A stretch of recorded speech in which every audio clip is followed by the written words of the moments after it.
Europe 1. Le journal de 8h sur Europe 1, Fanny Marceau. Bonjour Fanny. Bonjour Dimitri, bonjour à tous. Un peuple libre a le droit de tout voir et de tout savoir. Citation de Condorcet en préambule du rapport de la commission d'enquête parlementaire sur l'audiovisuel public qui vient tout juste d'être publié sur le site de l'Assemblée nationale.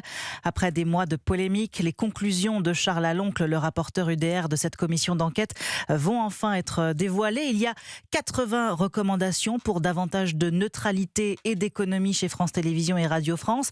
Des suggestions qui ne plaisent pas du tout aux principaux concernés, Alexis de la Fontaine. Oui, en interne, les journalistes s'inquiètent d'une réforme phare portée par Charles Aloncle, celle visant à encadrer la prise de parole des salariés sur les réseaux sociaux. Au nom du devoir de réserve, on veut nous fliquer, glisse un journaliste de France Télévisions. Du côté de la direction, c'est une autre recommandation qui fait grincer des dents. Le rapporteur veut réduire de 75% la place des jeux à l'antenne et abandonner la diffusion des compétitions sportives, à l'exception des 6 nations du Tour de France et de Roland-Garros. Des émissions très coûteuses mais qui drainent chaque année des millions de téléspectateurs. Enfin, Delphine Ernotte redoute un changement du mode de désignation du président de France Télévisions. Charles Aloncle souhaite en confier la décision au président de la République sous réserve de l'approbation des 2 assemblées. Un verrou qui compromettrait sérieusement ses chances d'obtenir un 4e mandat. Alexis de la Fontaine du service politique d'Europe 1. Objectif de ce rapport, 1 milliard d'euros d'économies dans le budget de l'audiovisuel public. À la une également, cette croisière qui nous rappelle les heures sombres de la crise Covid. Oui, vous vous souvenez sans doute du Diamond Princess. 3600 passagers placés en quarantaine pendant 14 jours, plus de 600 cas de Covid déclarés. Bon, cette fois, ils sont moins nombreux. 149 personnes de 23 nationalités différentes, dont 5 Français, se trouvent à bord du MV Ondius. Mais l'angoisse sur ce bateau de croisière est tout aussi forte alors qu'un possible hantavirus a déjà fait 3 morts. Laura Legault, le navire reliait Ushuaia en Argentine à l'archipel du Cap-Vert quand plusieurs passagers sont tombés malades. Oui, le 11 avril, un passager néerlandais de 70 ans décède à bord. Son corps est débarqué à Sainte-Hélène. Sa femme l'accompagnait. 2 semaines plus tard, elle meurt dans un hôpital d'Afrique du Sud. Le 2 mai, un 3e passager allemand décède. Son corps serait toujours à bord. La cause des 3 décès reste inconnue. Mais un passager britannique hospitalisé en soins intensifs en Afrique du Sud est porteur d'une variante d'hantavirus. 2 membres d'équipage à bord présentent eux aussi des symptômes. Conséquence, les passagers sont isolés. Et certains cèdent à la panique, comme cet influenceur américain en pleurs dans une vidéo publiée sur ses réseaux sociaux. Ce qui se passe actuellement est très réel pour nous tous. Nous sommes des gens avec des vies et des familles qui nous attendent à la maison. Il y a beaucoup d'incertitudes et c'est ce qui est le plus difficile. Tout ce que nous voulons, c'est rentrer chez nous. Le bateau devait accoster au Cap-Vert, mais les autorités sanitaires du pays ont refusé pour protéger la population locale. L'OMS tempère, aucune raison de céder à la panique, déclare le directeur de l'agence. Le navire pourrait se diriger vers les Canaries pour débarquer ses passagers. Laura Legault, un espace confiné, un virus mortel terrifiant pour les passagers, on l'a entendu, qui découvre donc ce hantavirus. Hanta qui vient de la rivière Antan, à la frontière des 2 Corées, où plus de 3000 soldats étaient tombés grièvement malades après avoir été infectés dans les années 30. Mais ils sont présents sur tous les continents. Quelle est la spécificité de ces hantavirus, Yasmina Katou ? Eh bien, les hantavirus se transmettent par contact avec des rongeurs, des rats ou des souris infectés. La contamination peut se faire après une morsure ou simplement au contact d'urine, de déjection ou de salive de rongeurs. La transmission entre les êtres humains existe aussi, mais seulement avec une souche bien précise.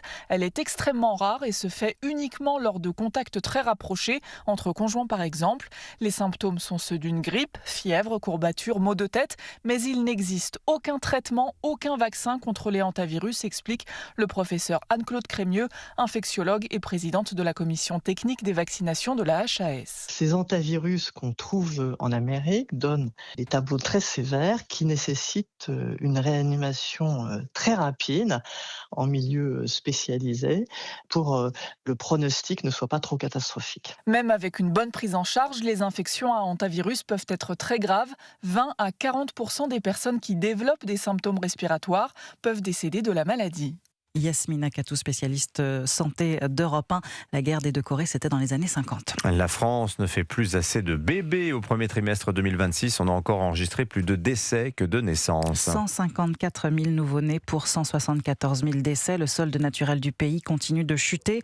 Aujourd'hui, le Haut Commissariat au Plan va publier une note pour dresser un état des lieux et proposer des pistes de sortie de crise, car le sujet est éminemment économique et politique, même s'il peine à s'imposer dans les débats à un an de la présidentielle, notamment à gauche. C'est ce qu'expliquait ce matin sur Europe 1 l'économiste Thibaut Prébet.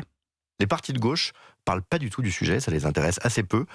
Et certains médias de gauche, d'ailleurs, le voient pas tellement, ou pas sous un angle économique en tout cas. Vous avez une explication d'ailleurs pourquoi ça n'intéresse pas la gauche? Oui, parce qu'en fait, déjà, il y a une notion qui est sociétale, conservatrice et religieuse dans l'enfant. Alors que plus vous êtes à gauche, moins c'est des sujets qui sont pour vous des menaces, c'est le premier point. Puis le deuxième point, c'est que la baisse de la fécondité est quand même liée au progrès.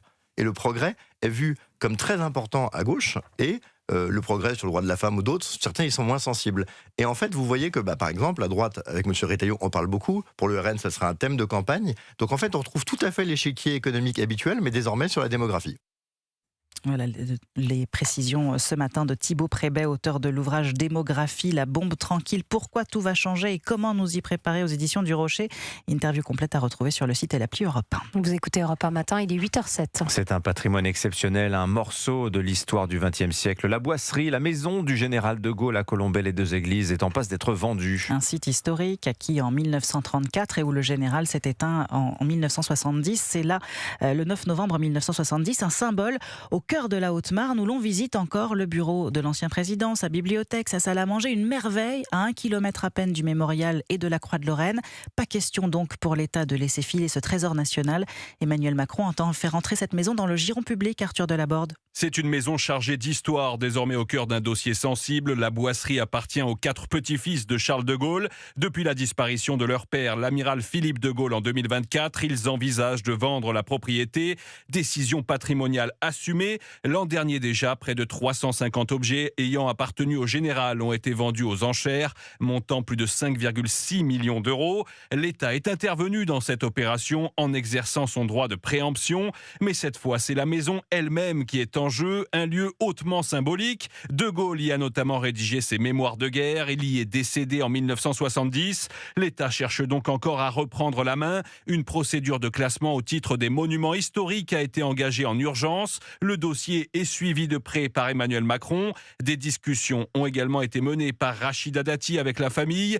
Le prix reste difficile à établir. Les estimations varient entre 800 000 et 3 millions d'euros. Un lieu privé devenu enjeu national. Arthur Delaborde. Et je vous rappelle la question du jour sur le site et l'appli Europe 1. L'État doit-il racheter la maison du général de Gaulle? Dites-nous ce que vous en pensez. Dès maintenant, ça se fait en un clic. On passe au sport, le football demain soir. Demi-finale retour de la Ligue des Champions. Ça va se jouer en Allemagne entre le Bayern de Munich et le Paris Saint-Germain. Après une magnifique victoire parisienne, 5-4 au match aller. À la clé demain soir, une place en finale, peut-être une deuxième étoile pour les Parisiens. Alors forcément, l'impatience commence sérieusement à monter chez les supporters avant la rencontre. Reportage Mathis Lang.